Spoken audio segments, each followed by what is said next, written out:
নমস্কার। গল্পসঙ্গীর গল্পের আসরে সকল শ্রোতা বন্ধুদের স্বাগত জানাই। আজ আপনাদের শোনাব শৈলজানন্দ মুখোপাধ্যায়ের লেখা গল্প রাজজোটক।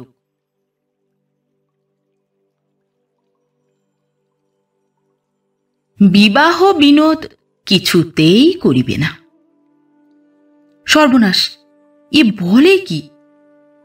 বয়স মাত্র 25, স্বাস্থ্য ভালো, দেখিতে চমৎকার, কলিকাতা শহরে নিজের একখানি বাড়ি, চাকরি করে, 100 টাকা বেতন, তাহার উপর না আছে বাপ মা, না আছে আত্মীয় স্বজন, অথচ বলে বিবাহ করিবে না।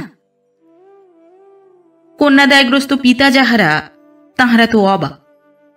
কেহ বলে রোগ টোগ আছে, কেহ বলে দাও মারিতে চায়। এমনি করিয়াই কাটিল কিছুদিন। তাহার পর সে বৎসর তখন বসন্তকাল। কলিকাতা শহরেও কোকিল ডাকিতেছিল, প্রজাপতি উড়িতেছিল, এবং শুধু সেই জন্যই কিনা জানি না, হঠাৎ শোনা গেল বিনোদ বিবাহ করিয়াছে।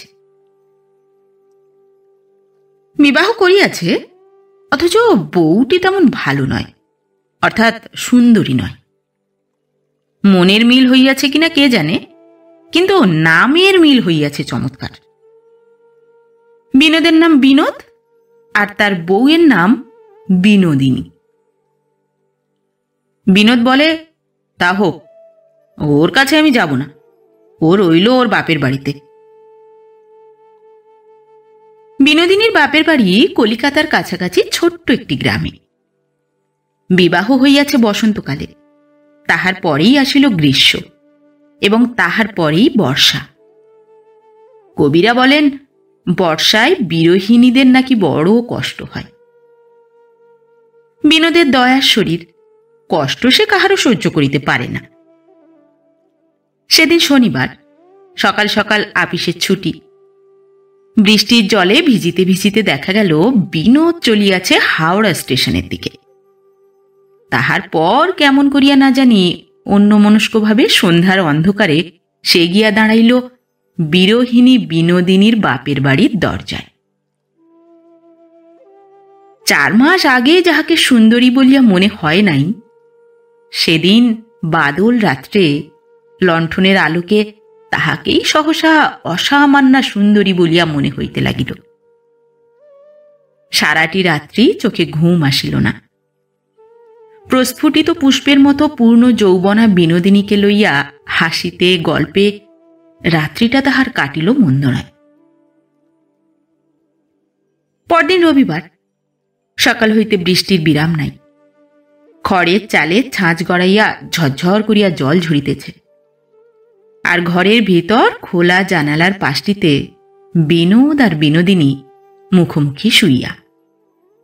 কি আনন্দে যে দিনটা তাহাদের কাটিল তা তাহারাই জানে। আজিকার রাত্রিটি ফুরাইলেই বাস, কাল সোমবার বিনোদকে কলিকাতায় ফিরিতে হইবে। কথা যেন আর তাহাদের শেষই হয় না। বিনোদ হঠাৎ বলিয়া বসিল, আচ্ছা বিনোদিনী, আমাদের এত সুখ সইবে তো? বিনোদিনী বলিল, ও কি কথা গো, কেন সইবে না কেন? ধরো হঠাৎ যদি আমি মরে যাই। ছি! বলিয়া বিনোদিনী 2 হাত দিয়ে বিনোদের মুখখানা চাপিয়া ধরিল। বিনোদ বলিল, ছাড়ো। বিনোদিনী বলিল, আর বলবে? বলবো না। বিনোদিনী তখন ছাড়িয়া দিল, বলিল, না, ও কি কথা, ছি। বিনোদ বলিল, ভালো তুমি তাহলে আমাকে বাসো। বিনোদের মুখের পানে তাকাইয়া সলজ্জ একটুখানি হাসিয়া সে মাথা হেঁট করিল। বিনোদ তাহাকে বুকের কাছে টানিয়া আনিয়া বলিল, জানি। শনিবার আপিস ছুটির পর বিনোদকে আজকাল আর কলিকাতায় দেখা যায় না। প্রতি শনিবার সে বিনোদিনীর কাছে যায়, রবিবার থাকে, আবার সোমবার ফিরিয়া আসে। এমনি করিয়া 1 বৎসর কাটিল। তাহার পর 2য় বৎসরটাও আরম্ভ হইয়াছিল ঠিক তেমনি করিয়াই, কিন্তু শেষ পর্যন্ত তাহা আর টিকিল না। বিনোদিনী হইল একটি সন্তানের জননী। যৌবনের উচ্ছলতা তখন অনেকটা কমিয়া আসিয়াছে। বিনোদ বলিল, চলো এবার কলকাতায় চলো। কথাটা বিনোদ অনেকবার বলিয়াছে, কেন জানি না বিনোদিনী কোনো বারই রাজি হয় নাই। এবার আর সে না বলিতে পারিল না। ছেলে কোলে লইয়া বিনোদিনী তাহার কলকাতার বাড়িতে আসিয়া প্রবেশ করিল। ফাঁকা বাড়ি, নিজেই গৃহিণী, নিজেই সব। রান্না করিবার জন্য বিনোদ একজন লোক ডাকিয়া আনিল। ছেলে ধরিবার জন্য একটা ঝি রাখিল। বিনোদিনীর কোনো রকম কষ্ট যাহাতে না হয়, বিনোদ তাহার ব্যবস্থা করিবার জন্য ব্যস্ত হইয়া উঠিল। কিন্তু আশ্চর্য ব্যাপার, 2 দিন পরেই দেখা গেল রাঁধুনি এবং ঝি বিনোদিনী দুজনকেই ছাড়াইয়া দিয়াছে। বিনোদ বলিল, ওদের ছাড়ালে কেন? বিনোদিনী বলিল, মিছিমিছি টাকা খরচ, তার চেয়ে তোমার মাইনেটা আমার হাতে এনে দিও, যেমন করে হোক আমি চালিয়ে নেব।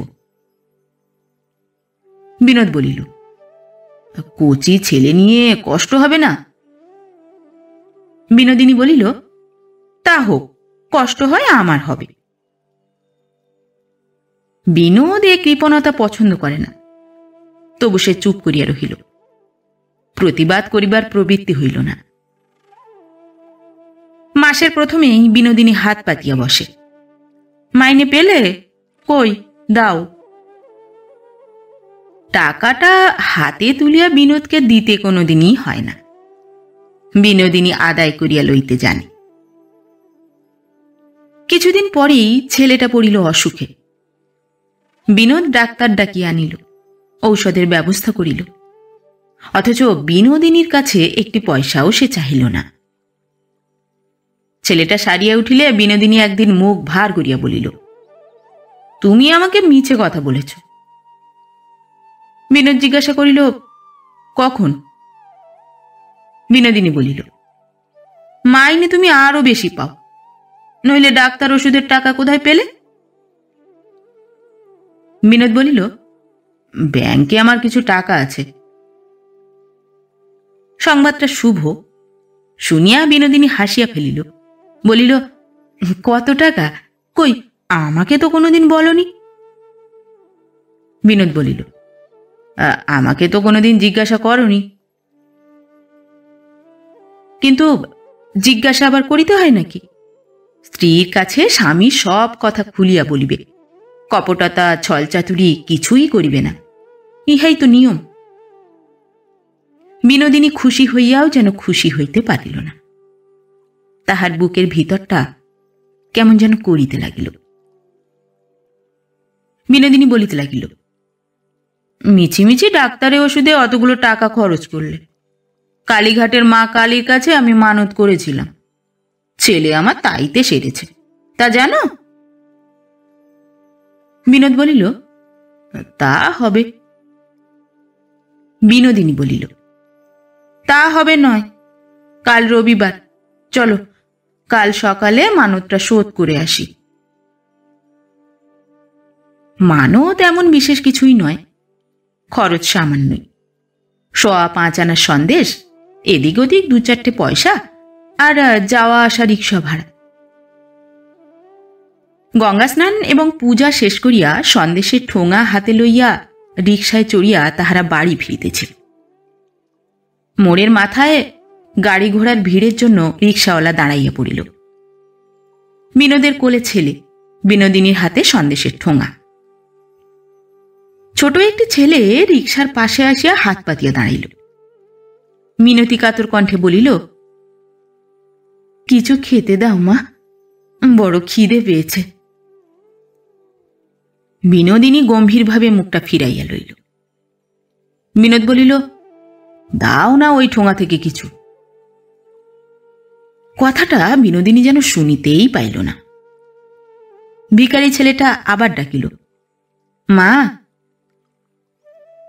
বিনোদ দেখিল ক্ষুধার্ত ছেলেটার চোখ দুটা জলে ভরিয়া আসিয়াছে। তাহার নিজের কাছে কিছুই নাই। বিনোদিনীর দিকে তাকাইয়া সে আবার বলিল, দাও না গো, ওই থেকে দুটো। কথাটা তাহার শেষ হইল না।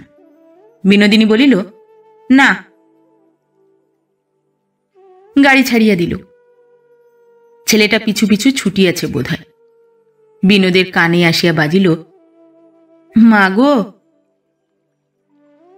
তাহার পর রিকশার ঠুং ঠুং শব্দ ছাড়া আর যেন কিছুই সে শুনিতে পাইল না।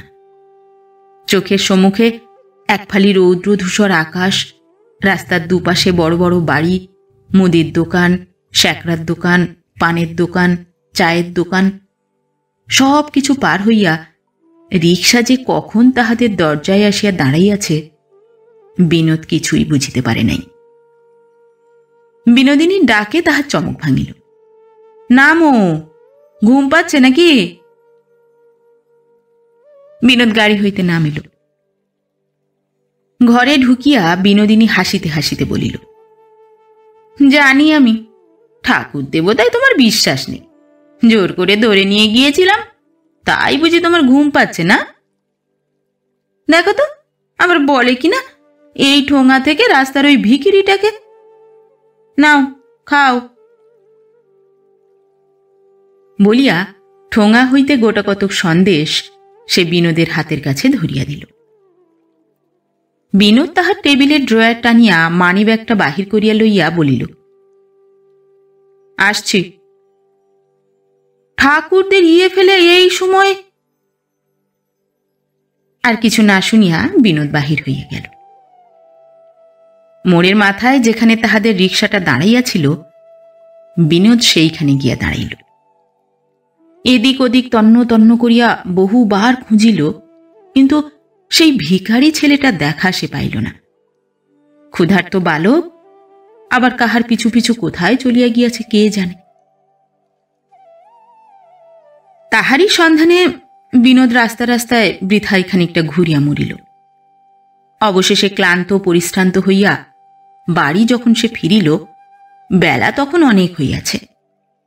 দেখিল উনানে আগুন দিয়া বিনোদিনী রান্না করিতে বসিয়াছে, আর ছেলেটা উঠানে নর্দমার কাছে গড়াগড়ি দিয়া চিৎকার করিতেছে। ব্যাপার দেখিয়া বিনোদের আপাদ মস্তক জ্বলিয়া গেল। ছেলেটাকে কোলে তুলিয়া আপন মনেই বলিতে লাগিল, কিরকম স্বভাব যে কে জানে, একটা লোক রাখলে। কথাটা শেষ হইবার আগেই বিনোদিনী বলিয়া উঠিল, কি বললে? ভিখারি ছেলেটাকে না পাইয়া একেই তাহার মনের অবস্থা খারাপ হইয়াছিল, তাহার উপর খোকা কিছুতেই চুপ করিতেছে না। বিনোদ বলিল, বলছি তোমার মাথা, একটা লোক রাখলে কি এমন ভাগবত অশুদ্ধ হয়ে যেত? বিনোদিনী বলিল, না না, ওই যে স্বভাব না কি বললে? বিনোদ বলিল, তোমার স্বভাব বড় খারাপ। বিনোদিনী বলিল, হ্যাঁ, শহুরে মেয়ের মতো খুব যদি খরচ করিয়ে দিতে পারতাম তাহলে স্বভাব আমার ভালো হতো। এসো, খাবে, এসো তাড়াতাড়ি। বিনোদ খাইতে বসিল, কিন্তু বসিল আর উঠিল, খাইতে সে পারিল না কিছুই। বিনোদিনী ভাবিল সে রাগ করিয়া খাইল না, এবং তাহার জন্য সারা দিন ধরিয়া বিনোদিনী গজগজ করিতে লাগিল, আমি সেরকম মেয়ে নই বাবা, স্বামীর একা ঘর পেয়ে দুদিনে সব উড়িয়ে পুড়িয়ে দেব, আমার দ্বারা তা চলবে না। তার জন্য যদি স্বভাব খারাপ বলো তো বলো, আমার বইয়েই গেল। বিনোদ দেখিল বাড়িতে আজকাল দুধ আসে না, ঘি আসে না, মাছ আসে না, নিতান্ত গরিবের মতো খাওয়া দাওয়া চলিতেছে। ছেঁড়া কাপড় পরিয়া বিনোদিনী ঘুরিয়া বেড়ায়। ভালো কাপড় জামা আনিয়া দিলে সেসব সে বাক্সে তুলিয়া রাখে, ভালো খাবার আনিয়া দিলে চিৎকার করিতে থাকে। বিনোদ বলিয়া বলিয়া হয়রান হইয়া গিয়াছে। বেশি কিছু বলিতে গেলে বিনোদিনী ভাবে তাহার বাপ মা গরিব, স্বামী বোধহয় তাহারই ইঙ্গিত করিতেছে, এবং এই লইয়া শেষ পর্যন্ত ব্যাপারটা অত্যন্ত বিশ্রী হইয়া ওঠে। বিনোদ তাই চুপচাপ বাড়িতে ঢুকে, আবার চুপচাপ বাড়ি হইতে বাহির হইয়া যায়। স্বভাবের পরিবর্তন যে বিনোদিনীর কোনোদিনই হইবে না, তাহা সে বুঝিতে পারিয়াছে।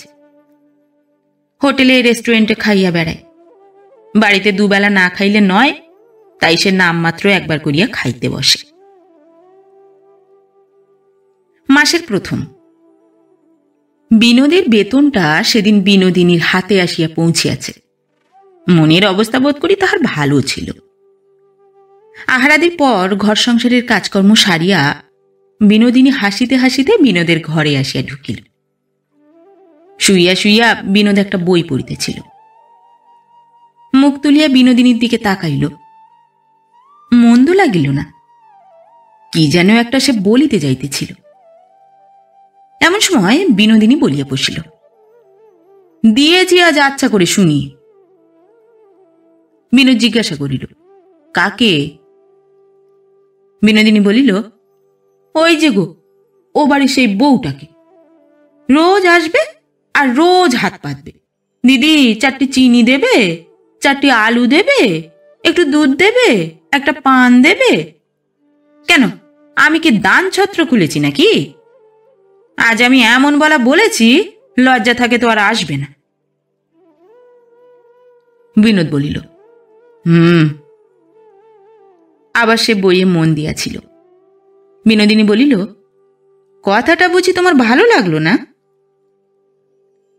বিনোদ বোধ করি অন্যমনস্কভাবেই বলিয়া বসিল, না। বিনোদিনী বলিল, কেন না কেন? বিনোদ বলিল, দিলেই পারতে। রোজ রোজ চাইবে আর রোজ দেব? বিনোদের কোনো জবাব পাওয়া গেল না। সে চুপ করিয়া রহিল। তার বেলা চুপ করে রইলে যে, জবাব দাও। বিনোদ নিরুত্তর। বিনোদিনী বোধহয় রাগ করিল, বলিল, বুঝেছি, তাই তো বলি, সুন্দরী মেয়ে এত ঘন ঘন আমাদের বাড়ি আসে কেন? ওসব চাওয়া তাহলে ওর ছল। বিনোদ বলিল, তার মানে? বিনোদিনী বলিল, ওর মতলব খারাপ, তোমারও নজর পড়েছে ওর দিকে। বিনোদ এইবার রাগিয়া উঠিল, বলিল, ছোট লোক। এই ছোট লোক কথাটি বিনোদিনী অনেকবার শুনিয়াছে। আজ আর তাহার সহ্য হইল না। এই লইয়া শেষ পর্যন্ত একটা তুমুল কাণ্ড করিয়া বসিল। কাঁদিতে কাঁদিতে বলিল, আমি ছোট লোক, আমার স্বভাব খারাপ, আমি তোমার সব উড়িয়ে পুড়িয়ে দিলাম, আমাকে বিয়ে করে তোমার মান সম্মান সবই গেল। বেশ, তাহলে আমি বিদেয় হই, আমাকে বাপের বাড়ি পাঠিয়ে দিয়ে নিজে একটি বড় লোকের মেয়ে বিয়ে করে সুখে থাকো। বিনোদও প্রথম দিকে উত্তেজিত হইয়া 2-4 কথা বলিয়াছিল। শেষের দিকে তাহার নীরবতা বিনোদিনীকে যেন আরো বেশি নাচাইয়া তুলিল। বলিল, আমি পুরনো হয়ে গেছি কিনা আর আমাকে ভালো লাগছে না, কিন্তু এখন আমি মরব না, বাপের বাড়ি গিয়ে বেঁচে থেকে সব দেখব, দেখব কত বড় লোকের মেয়ে কত তোমাকে সুখে রাখে। বিনোদিনীর একটা কথা বিনোদের বড় সত্য বলিয়া মনে হইল। মনে হইল বিনোদিনী সত্যিই হয়তো তাহার কাছে পুরাতন হইয়া গিয়াছে। কিছুদিনের জন্য তাহাকে বাপের বাড়ি পাঠাইয়া দিলে মন্দ হয় না। সেই ব্যবস্থাই হইয়াছে। বিনোদিনী অনেকদিন বাপের বাড়ি যায় নাই। এইবার কিছুদিনের জন্য সে পল্লীগ্রামে তার মা বাপের কাছে গিয়া থাকিবে। এখন পৌষ মাস, পৌষ মাসে যাইতে নাই, যাইবে মাঘ মাসের প্রথমেই। কিন্তু এদিকে একটা ভারী খারাপ ব্যাপার ঘটিয়া গেল। কিছুদিন হইতে বিনোদের শরীরটা বেশ ভালো চলিতেছিল না। কিছু খায় না, অথচ খাইবার ইচ্ছাও নাই। রাত্রে ভালো ঘুম হয় না। প্রত্যহ সন্ধ্যার দিকে মনে হয় যেন একটু একটু জ্বর হইতেছে। শীতকালে রাত্রে ঘাম যে কেন হয় বুঝিতে পারে না। এতদিন ব্যাপারটাকে বিনোদ গ্রাহ্যই করে নাই। ভাবিয়াছিল এসব ঘটিতেছে শুধু মানসিক দুশ্চিন্তার দরুন। জ্বরটা হঠাৎ একদিন একটু বেশি হয়, সে আর চুপ করিয়া থাকিতে পারিল না। তাহার এক বন্ধু ডাক্তারের কাছে গিয়া পরামর্শ চাহিল।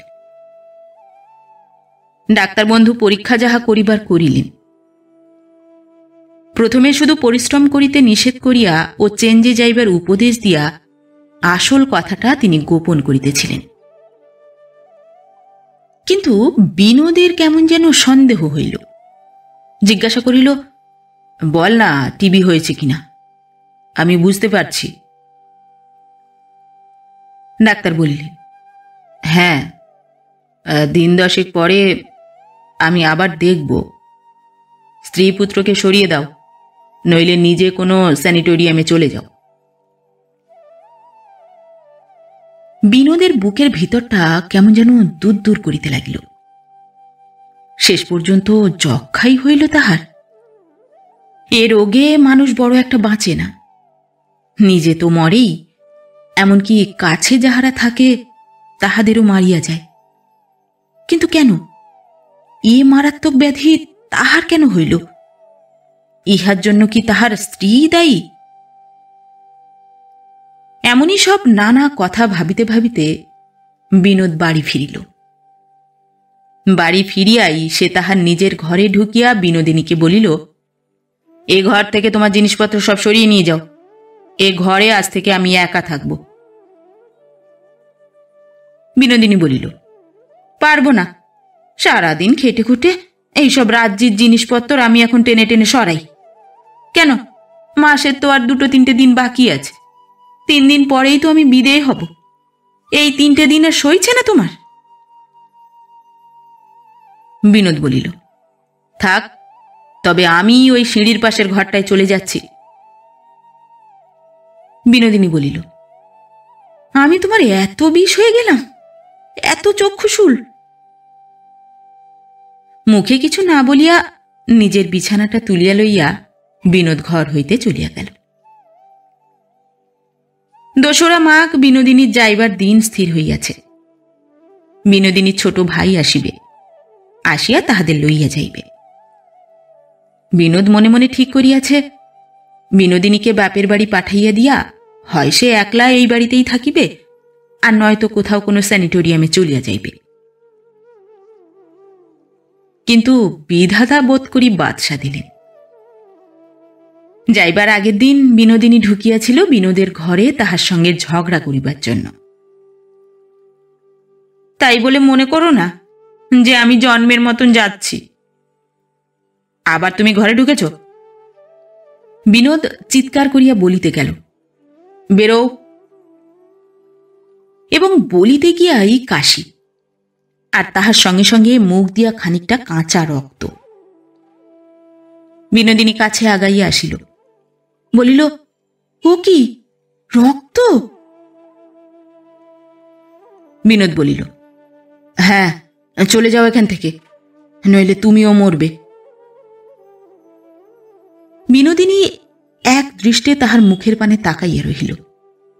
2 চোখ দিয়া দরদর করিয়া জল গড়াইয়া আসিল।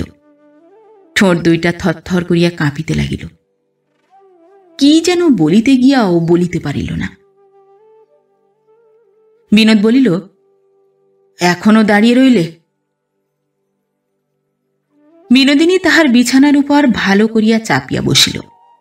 নিজেকে খানিকটা সামলাইয়া লইয়া বলিল, এ বেয়ারাম তোমার কোথা থেকে হলো?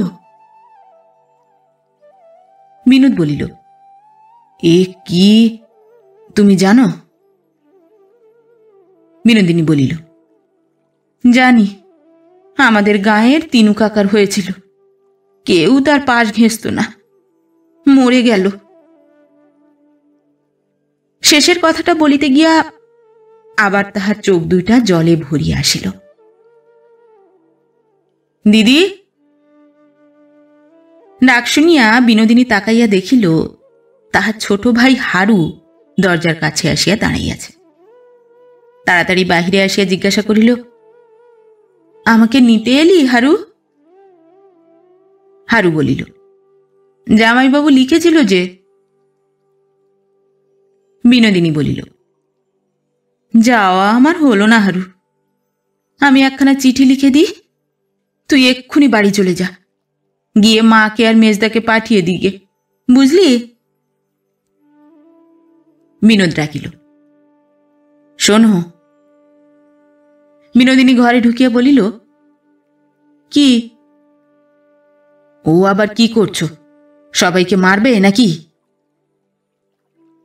বিনোদিনী বলিল, মেয়েরা সহজে মরে না, তুমি থামো, খোকাকে বাঁচাতে হবে তো। গ্রাম হইতে বিনোদিনীর মা আসিলেন, মেজ দাদা আসিলেন। ফাঁকা বাড়ি, এই কয়জন মানুষেই আবার গম গম করিতে লাগিল। মা রহিলেন খোকাকে আগলাইয়া, মেজদা ডাক্তার এবং ওষুধপত্রের ব্যবস্থা করিতে লাগিলেন। আর বিনোদিনী কাহারও কোনো নিষেধ বারণ না শুনিয়া বিনোদের কাছে পড়িয়া রহিল। ডাক্তার আসিলে বিনোদিনীকে ঘর হইতে বাহির হইয়া যাইতে হয়। নিউমোথোরাক্সের সময় তাহাকে সেখানে থাকিতে দেওয়া হয় না। দরজার কাছে তখন সে কান পাতিয়া দাঁড়াইয়া থাকে। ডাক্তারের প্রত্যেকটি কথা উদ্গ্রীব হইয়া শুনিবার চেষ্টা করে, কিন্তু সেখান হইতে কিছুই সে শুনিতে পায় না। মাসখানেক পরে দেখা গেল বিনোদের জ্বর বন্ধ হইয়াছে, রক্তকাশি সবই বন্ধ হইয়া গিয়াছে, কিন্তু ডাক্তার তখনও আসেন। রীতিমতো চিকিৎসা চলিতে থাকে। বিনোদিনী কিছুই বুঝিতে পারে না। একদিন সে তাহার মেজদাকে কাছে ডাকিয়া জিজ্ঞাসা করিল, ডাক্তার কি বলে মেজদা, উনি কেমন আছেন? মেজদা বলিল, ভালো। বিনোদিনী বলিল, ভালো তো আমি চোখেই দেখতে পাচ্ছি, কিন্তু শুনেছি নাকি এ রোগ হলে মানুষ বাঁচে না। সেই কথাটা ডাক্তারকে একবার তুমি জিজ্ঞাসা করতে পারো? না, তা আমি পারব না, বলিয়া মেজদা চলিয়া গেল। বিনোদিনী খানিকক্ষণ গুম হইয়া দাঁড়াইয়া রহিল। রোগী দেখিয়া ডাক্তার সেদিন সিঁড়ি দিয়া নিচে নামিতেছিলেন। লজ্জা শরম পরিত্যাগ করিয়া বিনোদিনী নিজেই তাহার সম্মুখে গিয়া দাঁড়াইল। জিজ্ঞাসা করিল, উনি কেমন আছেন? ডাক্তার বলিলেন, ভালোই আছেন। বিনোদিনী বলিল, ওরকম মন রাখা কথা আমি অনেক শুনেছি, আপনি বলুন উনি আর কতদিন বাঁচবেন? ডাক্তার ঈষৎ হাসিলেন, বলিলেন, আপনার স্বামী সেরে গেছেন। বিনোদিনী বলিল, এ ব্যারাম হলে মানুষ সারে? ডাক্তার বলিলেন, সারে, তাড়াতাড়ি জানতে পারলে নিশ্চয়ই সারে। সত্যি বলছেন? হ্যাঁ, সত্যি বলছি। বিনোদিনী খুশি হইয়া বিনোদের ঘরে গিয়া ঢুকিল। সিঁড়ির পাশেই বিনোদের ঘর। সে যে শুইয়া শুইয়া সব কথা শুনিয়াছে তাহা সে বুঝিতে পারে নাই। আজকাল মেজাজ তাহার একটুখানি রুক্ষ হইয়া গিয়াছে। বিনোদিনীকে দেখিয়াই সে বলিয়া উঠিল, আর বুঝি সেবা করতে পারছ না? বিনোদিনী জিজ্ঞাসা করিল, কেন? বিনোদ বলিল, লজ্জা শরমের মাথা খেয়ে ডাক্তারকে তাই জিজ্ঞাসা করতে গিয়েছিলে আমি কবে মরব? দাঁতের দাঁত চাপিয়া বিনোদিনী বলিল, বলিয়াই সে দুমদুম করিয়া পাশের ঘরে চলিয়া গেল। বুকের ভিতরটা তাহার তোলপাড় করিতে লাগিল। সারা পৃথিবীটা মনে হইল যেন ঘুরিতেছে। না না, সব মিথ্যা, সব ছলনা। সকলেই তাহাকে স্তববাক্য দিয়া ভুলাইতে চায়। এ রোগে মানুষ কখনো বাঁচে না।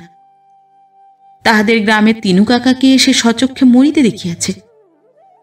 ময়না বউয়ের বাবা মরিয়াছে, মা মরিয়াছে, দুটি ভাই মরিয়াছে এই রোগে। কাহাকেও সে বাঁচিতে দেখে নাই। ডাক্তার, ঔষধ, পথ্য কিছুই নয়। ডাক্তারদের শুধু টাকা লইবার ফন্দি। হরদম তাহাদের টাকা লইতে হয় বলিয়া মুখে তাহারা সান্ত্বনা দেয়, ভালো আছে। শিবের অসাধ্য এ ব্যারাম সারাইবার সাধ্য মানুষের নাই। বিনোদিনী তাই আশ্রয় লইল দৈবের। নির্বিচারে চলিল ব্রত উপবাস, পূজা অর্চনা, আর নিজের উপর অমানুষিক অত্যাচার। সময় নাই, অসময় নাই, স্নান আর ঠাকুর দেবতার কাছে মাথা কুটিয়া কুটিয়া প্রার্থনা। এই হইল তাহার সারা দিনের কাজ। মা নিষেধ করিলেন, মেজদা নিষেধ করিল, কিন্তু কাহারও নিষেধ বারণ সে শুনিল না। এমনকি বিনোদের ঘরে যাওয়া পর্যন্ত সে বন্ধ করিয়া দিল। বিনোদ এক একদিন জিজ্ঞাসা করে, কোথায় সে? মেজদা বলে, ডেকে দেব? বিনোদ বলে, না, থাক। মনে মনেই ঈষৎ হাসিয়া বলে, আরোগ্য আশাহীন এই পরিচর্যায় নিশ্চয়ই সে পরিশ্রান্ত হইয়া পড়িয়াছে। আর তাহা ছাড়া নিজের মরিবার ভয় তো একটা আছে। এতদিন পরে হয়তো সে তাহা বুঝিতে পারিয়াছে। বিনোদকে দেখিয়া ডাক্তার বলিলেন, আর ভয় নেই, এবার তুমি চেঞ্জে যাও। তাহাই স্থির হইল। চেঞ্জে যাইবার সমস্ত ব্যবস্থাই ঠিক, জিনিসপত্র বাঁধাছাদা চলিতেছে। এমন সময় মা আসিয়া বিনোদকে খবর দিলেন, বিনোদিনীর ভয়ানক জ্বর আর কাশি। আর কিছু বলিবার প্রয়োজন হইল না, সকলেই বুঝিল তাহার যক্ষা হইয়াছে। হইবার কথাই। বিনোদের চেঞ্জে যাওয়া বন্ধ হইয়া গেল। বিনোদিনীর বাপের বাড়ি যাইবার আগের দিন বিনোদও ঠিক এমনি করিয়াই তাহার যাওয়া বন্ধ করিয়াছিল। ডাক্তার আসিলেন। রোগিণীকে পরীক্ষা করিয়া বলিয়া গেলেন, যক্ষা নয়, নিমোনিয়া। তবু রক্ষা।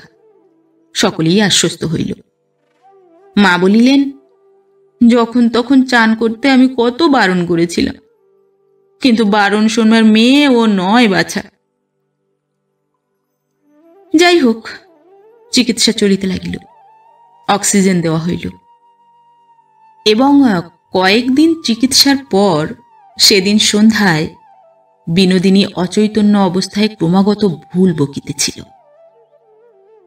বিনোদ শিয়রের পাশে বসিয়া আছে, এদিকে মা দাঁড়াইয়া আছেন তাহার ছেলেটিকে কোলে লইয়া।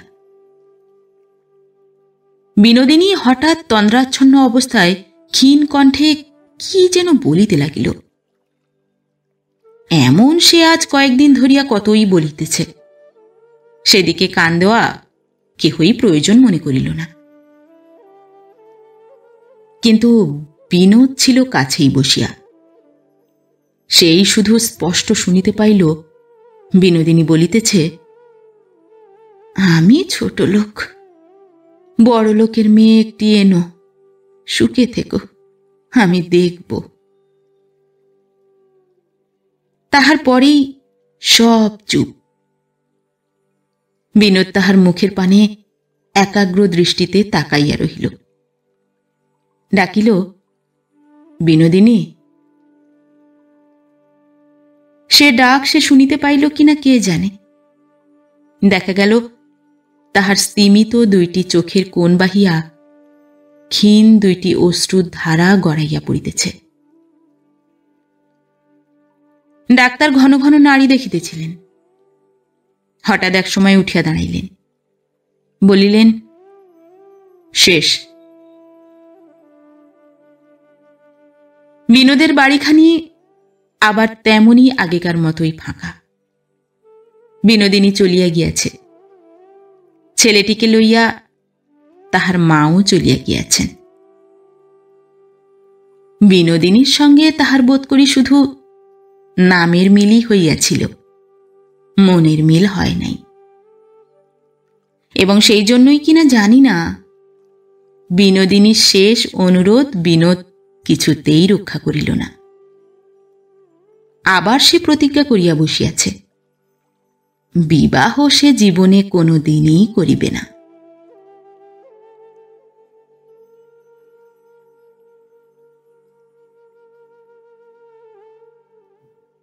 নমস্কার। পরবর্তী গল্প নিয়ে খুব শিগগির ফিরে আসছি। ততক্ষণ সবাই ভালো থাকবেন, সুস্থ থাকবেন। গল্প পাঠ কেমন লাগলো অবশ্যই কমেন্ট করে জানাবেন, এবং ভিন্ন ভিন্ন স্বাদের অডিও স্টোরি শোনার জন্য অবশ্যই চ্যানেলটি সাবস্ক্রাইব করবেন। ধন্যবাদ।